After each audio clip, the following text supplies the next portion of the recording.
በአሁኑ ወቅት የአማራ ፋኖ የሚያካሂደው የትጥቅና የፖለቲካ ትግል አብይ አህመድን በአማራ ክልል ውስጥ የተጠሉ የተወገዙ ማስደረግ ችሏል። በአሁኑ ወቅት በአማራ ክልል በነተመስገን ጥሩነህና አረጋ ከበደ ቤት ካልሆነ በቀር አብይ አህመድ አሊና ብልጽግናቸው በበጎ የሚነሳበት ሁኔታ የለም።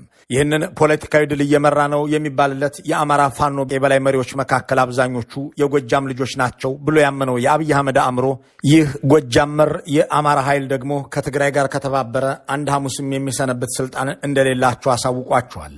እናም እናንተ ጎጃሞች ሆይ የትግራይ ተወላጁ አፄ ዮሐንስ ያደረጋችሁን ረስተው ልጆቻችሁ ከዘንድሮቹ የትግራይ ኃይሎች ጋር እየተባበሩ ነው በማለት ወደ ጎን መጣላት ሲገባቸው እንዴት እኔ ጋር ይዋጋሉ? እንዴትስ ለእነዚህ የፋኖ ኃይሎች እናንተ ደጀን ትሆናላችሁ? እያሉ የአፄ ዮሐንስን ታሪክ ያነሳሉ። ይህ ህዝብ በአፄ ዮሐንስ ጊዜ በነበረ ሁኔታ ምን እንደደረሰበት ያውቃል። በጣሊያን ጊዜ ምን እንደደረሰበት ያውቃል። ትግል፣ ፍልሚያ፣ ውጊያ ለእናንተ አዲስ ጉዳይ አይደለም። አባቶቻችሁ አልፈውበታል። በየዘመናቱ ግን ኪሳራ፣ ሞት፣ ድቀት እንጂ ጥቅም አልተገኘበት። እዚህ ጋር ልብ እንበል። ምንም እንኳን አፄ ዮሐንስንና ጣሊያንን አብረው የጠሩበት ምክንያት እኒያ ከትግራይ የበቀሉ ንጉሥ ለጎጃም እንደ ጣሊያን ፋሽስት ነበሩ፣ ልጆቻችሁ ያበሩት ከእነሱ ጋር ነው ለማለት ቢሆንም ቀጥለው የተናገሩት ጉዳይም በዋዛ የሚታለፍ መሆን አይችልም። ከጣሊያን ጋር የተደረገውም የነበላይ ዘለቀ ተጋድሎ ጥቅም ያልተገኘበት ኪሳራ ነው ብለው ገልጸውታል። ግዴለዎትም እንደ እርሶ ዕድሜው ሁሉ ለአረቡም ለጥቁሩም ተላላኪ ላለመሆን ቅኝ ገዢዎች ለመፋለም የተደረገን ተጋድሎ አክሳሪ አይበሉት። ያ ትውልድ እንደ እርሶ ያለን ከፋፋይና ገዳይ ወራሪ ኃይል በደሙና በአካሉ ቆርጦና አንቆራጦ ያባረረበት ነው ብሎ የሚመልስላቸው ደፋር በዚያች በደብረ ማርቆሷ መድረክ ላይ አልነበረም። እናም ጎጃም ሲቆርጥ ጣሊያንን እስከ ሮማ ድረስ እንደሚያባረረው ሁሉ የአንድ መሐመድ ቢን ዛይድ ተላላኪን እንዲሁ ማድረግ የሚሳነው አይደለም። ጣሊያንን በመጣበት መመለስ ኪሳራና ጥቅም አልባ ሳይሆን በደም የተጻፈ ገድል ነው ማለት አልተቻለም። ሆኖም የጣሊያኑን ጉዳይ ያነሱት ቀድመው ለጠቀሱት የአፄ ዮሐንስ ጉዳይ ማያያዣ ለማድረግና የትግራይን ሰው በጠቅላላ ልክ እንደ ግራዚያኒ ነው ለማለት መሆኑን ያልተረዳ ሰው 8 ዓመት ሲገድሉና ሲዋሹ አብይ አህመድ ያልገቡት ሰው መሆን አለበት። ካልሆነም የጎጃም ህዝብ ሆይ ከኔ ጋር ካልተሰለፍክ እንደ ጣሊያን ሆንብሃለሁ እያሉት ነው። ደጋግመው በንግግራቸው ላይ የጠቀሱት ወለጋንና ወሎን ሲያገናኝ የነበረ ደብረ ማርቆስ ዛሬ እንዴት ይነሳብኛል የሚለውን ነው። በዚሁ ንግግራቸው ላይ ቢያንስ 3 ጊዜ ጎጃምን ወለጋና ወሎን የሚያገናኝ ብለውታል። ጎጃም የሚያገናኘው ወለጋንና ወሎን ብቻ ባይሆንም ጠቅላይ ሚኒስትሩ እያሉ ያሉት እንዴት እኔ ኦሮሞ እያለሁ ጎጃም ለኦሮሞ እንደሚቀርብም እየታወቀ ስለምን ትግራይ ድረስ ሄዳችሁ የእኔን መንግስት ልጆቻችሁ እንደወጉ ፈቀዳችሁ ለማለት መሆኑን መገንዘብ የአብይን የጥፋት ፖለቲካ መረዳት ብቻውን በቂ ነው። ደብረ ማርቆስ በወሎና በወለጋ መካከል ድልድይ ሆና ንግድን፣ ሰውን ስታስተሳስር፣ እድገት ስታሳልጥ መኖሯ የማይታበል ሀቅ ነው። ይህንን ሀቅ ማስቀጠል አቅቶን በአባይ ሸለቆ አካባቢ አሊዶሮ አካባቢ የሸፈተውንና ወደ አዲስ አበባ አላሻግርም ያለውን ሽፍታ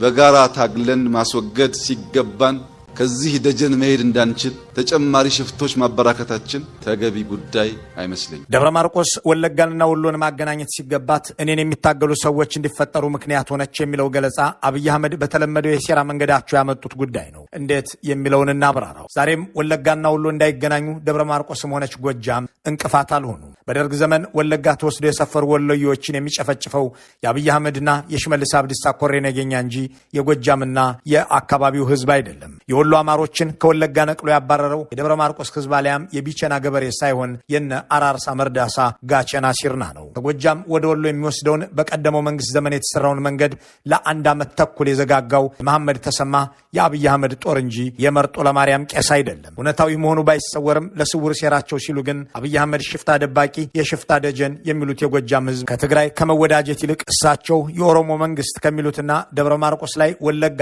እያሉ ደጋግመው ከጠሩት አገዛዝ ጋር መሰለፍ እንደሚገባው ለማስጠንቀቅ ሞክረዋል። የጎጃም ህዝብ ሆይ ልጆች የሚዋጉት የወለጋን መንግስት መሆኑን እወቅ። ከወሎ ጋር እያገናኘህ ተገዛ። ካልሆነ ግን አጠገብህ ያለው የወለጋ ህዝብ በዝምታ እንደማይመለከትህ እወቅ። ደብረ ማርቆስ ሆይ ጎጃምን፣ ወሎና ወለጋን ማገናኘትህን ትተህ ብዙ በደል ካደረሱብህ የአፄ ዮሐንስ ልጆች ጋር ግንባር መግጠምህ ተገቢ እንዳልሆነ እወቅ እያሉ የሚናገሩት አብይ ቢሮ ሲገቡ ደግሞ ወለጋ እኮ ለመንግስት ኃላፊነት አይታመንም፣ ጎጃም እኮ ለጎንደር ሪዞርት ስገነባ የሚመቀኘኝ ነው እያሉ የሚናገሩ ናቸው። ውጭ ጉዳይ እየሰራው እያለ ሰው አምባሳደር የሚሆን የተለያየ ኃላፊነት ምናምን አብረን እንነጋገራለን። አጋጣሚ አንድ ሰው እኔ በስራው በጣም ጥሩ የሆነ ሰው ነው፣ በእኔ ያረጋድ ማለት ታምነዋለህ ወይ አለ። አዎ በስራው ነው የማውቀው፣ ሌላ ግንኙነት የለንም። በስራው በጣም ጥሩ ስራ ነው። ውጭ ጉዳይ ውስጥ አሉ ከሚባሉት ሰዎች አንዱ ነው። ጥሩ ዲፕሎማት ነው ይሄ ሰው አለ ብዬ እሱ እኮ ወለጋ ነው አለ።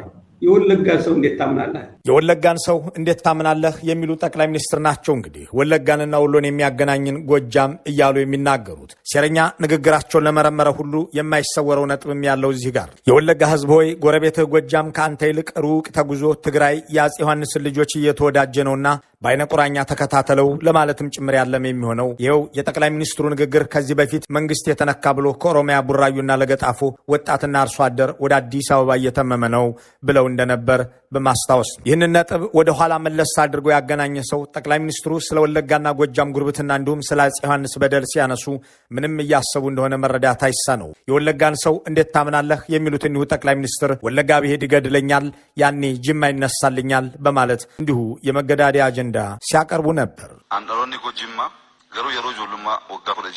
ተወልጄ ያደግኩት ጅማ ነው። ወለጋ የሄድኩበት ምክንያት የተደራጁ ነፍሰ ገዳዮች እኔንና ለማን ለመግደል በሚገባ መዘጋጀታቸውን በበቂ መረጃና ማስረጃ በመረጋገጡ ነው። ይህ መረጃ እያለ ወለጋ በመሄድ በሞት አላስፈላጊ መስዋዕትነት ነው።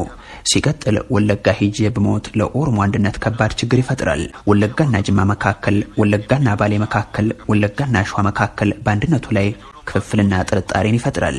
ሌላ ክልል ላይ በሞት የኦሮሞ አንድነት ላይ ምንም አይነት ችግር አይፈጥርም። በአንድነት ትግሉን ይቀጥላሉ። በፍጹም መሞትን አልፈራም። የኔን መሞት በኦሮሞ ህዝብ አንድነት ላይ ምንም አይነት ችግር አይፈጥርም ካላችሁ ግን ነገውኑ ሄዳለሁ። እኔ ወለጋ ሄጄ በሞት ጅማ ዝም አይልም።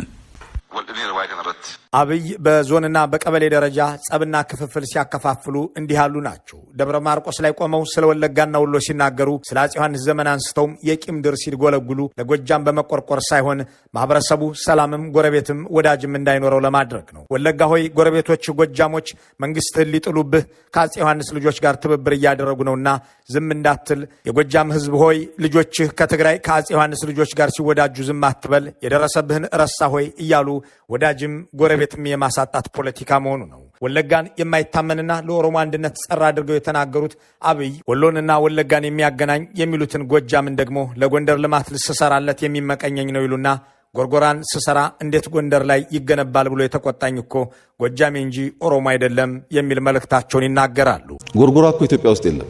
ጎርጎራ እኮ ራሱ ፋሲል ነው። መቼም ልጆቻችሁ እንደሚናገሩ አውቃለሁ። ጎርጎራ ፋሲል ሆኖ ሲሰራ ምን ዋጋ አለው? ጎንደር እኮ ነው የተሰራው ያለው ኦሮሞ አይደለም። ጎንደር እኮ ነው የተሰራው የሚል ሹክቻ ሲመጣ ባለስልጣናት የሚሰራውን ሰውዬ እየጠሩ ማራከስ ሲጀምሩ ገንዘብ ስላጣን ይሄ ነገር ችግር እንዳያመጣብን ብለን ራሱን ለምነን የጎንደርን ሪፕሊካ የሚመስለውን ነገር ባህር ዳር ላይ ስራል ነው። አሁን ጎርጎራ እንዳያልቅ እየያዘ ያለው ማን ነው? ከጎርጎራ በላይ በጀት የተሰጠው አቴንሽን የተሰጠው እኮ የለም። ይህ ንግግር አሻሚም አወዛጋቢም አይደለም። ለጎንደር ብንሰራ ጎጃም ከለከለን የሚል ግልጽ ያለ መልእክት ያለው ነው። ከዚያ በፊት ቢያንስ ለ5 ዓመታት አማራ ክልል እንዳይለማ የከለከለው ትግራይ ነው ይሉ ነበር። ከቅርብ ጊዜ ወዲህ ደግሞ ጎንደርን እንዳላላማው ጎጃም ከለከለኝ እያሉ አማራንም እርስ በርሱ በምቀኝነትና በጥላትነት እንዲተያይ የሚያደርገውን ገለጻ ከጨረሱ በኋላ ደግሞ አሁን ህዝብ ሰላም ያጣው ራሱ ሽፍታ ስለሚደብቅ ደግሞም ልጆቹ ከአፄ ዮሐንስ ልጆች ጋር ትብብር ስለሚፈጥሩ ነው እያሉ ነው። ጎንደር ሆይ እንዳትለማ ለቱሪስት ማረፊያ የሚሆን ሪዞርትም እንዳይኖርህ እያደረገ ያለው ጎጃም ነው። ይህንን እንዲተው ብለን ባህር ዳር ላይ ተመሳሳይ ነገር እንዲሰራ ብናደርግለትም መፍትሄ አልሆነም ባሉበት ግጭት ጠማቂ አንደበታቸው ደግሞ የአፄ ዮሐንስን ዘመን ታሪክ አንስተዋል። ለጎንደር ያሰቡ በማስመሰል የሚናገሩት ያ ንግግር ዋና ዓላማው ጎንደርን ከጎጃም ለማጋጨትና እንዳይግባባ ለማድረግ እንደሆነ አሁንም አብይን ለሚረዳ ሁሉ ቀላል ነው። ጎንደርን ግን ከጎጃም ብቻ ሳይሆን ከየትኛውም የአማራ ክልል አካባቢ በላይ ከተዋለደው ከትግራይም ጋር ጭምር ሊያጣሉት ይነሳሉ። ጎንደርን ሳለማ ጎጃም ከለከለኝ ይሉ የነበሩት ጠቅላይ ሚኒስትር ጎንደር ርስቱን ለማስመለስ ከትግራይ የሚመጣን ኃይል ይዋጋል ይሉ ነበር። የአርማጮ የወልቃይት የጠገዴ ህዝብ እንኳን አሁን ባለው ሁኔታ ባለፉት 30 ዓመታት ያ ሁሉ ዱላ እየወረደበት ኢትዮጵያዊነቱንም የበጌ ምድር ሰው መሆኑንም እየተናገረ እየሞተ እየተሰደደ ዛሬም አለ። ከትግራይም ከሱዳንም ከሌላው ክፍልም ከፍቅር ውጪ ሰው በጉልበት በኃይል ሊያንበረክከው ከፈለገ ራሱን መከላከል የሚችል ህዝብ ያኔ ጎንደርን እንዲህ እያሉ የሚቀሰቅሱት ጎረቤት ሊያሳጡት ለእሳቸው ስልጣን መዳኛ ደም ሊያቃቡት መሆኑ በውጤቱ ታውቋል። ጎንደር ህዝብ የመጨረሻ ጣም እንደ ኖላዊት ዘገይ ያሉ ህፃናትንም ሆነ እንደ ናሁሰና ያንዳርግ ያሉ ሰዎች አብይ አህመድ ጦር ሲቀጠፉ እነሱን እየቀበረ አስከሬን እየተከለከለ የዳግማዊ መላኩ ተፈራን ዘፈን እያንጎራጎረ መኖር ሆኗል። አምናና ታቻምና ጎንደር ሆይ መሬትህን ትግራይ ወሰደብህ፣ ጎጃም ደግሞ እኔ እንዳላላማህ ተመቀኘ ሲሉ የነበሩትን ጠቅላይ ሚኒስትር የጎጃም ህዝብ ሆይ ልጆችህ ከአፄ ዮሐንስ ልጆች ጋር እየተወዳጁ ነው። አፄ ዮሐንስ ደግሞ ያደረጉህን አትረሳም። የእነዚህን አካላት ትብብር ካላቆምክ አጠገብህ ያለው የወለጋ ህዝብ ዝም እንደማይልህ እወቅ የሚል አብይ አህመዳዊ ተንኮል ያዘለው ንግግራቸው አሁን የተጀመረ እንዳልሆነ ሌላ ማሳያ ለመመልከት ወደ 2011 እንመለስ። ያኔ እናምባቸው መኮንን ከጎናቸው አስቀምጠው በደሴ ከተማ ነዋሪዎችን ሰብስበው ሲያነጋግሩ ለምን በሃይማኖት ምክንያት ግጭት ይነሳል? ለምን በእርሶ ዘመን ቤተ ክርስቲያናት ይቃጠላሉ?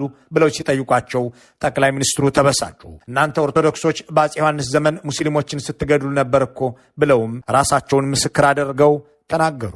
መጨረሻ የተናገሩ አባቴ ብዙ ቁም ነገር ተናግሯል። እሱም በኋላ አመጣበታለሁ።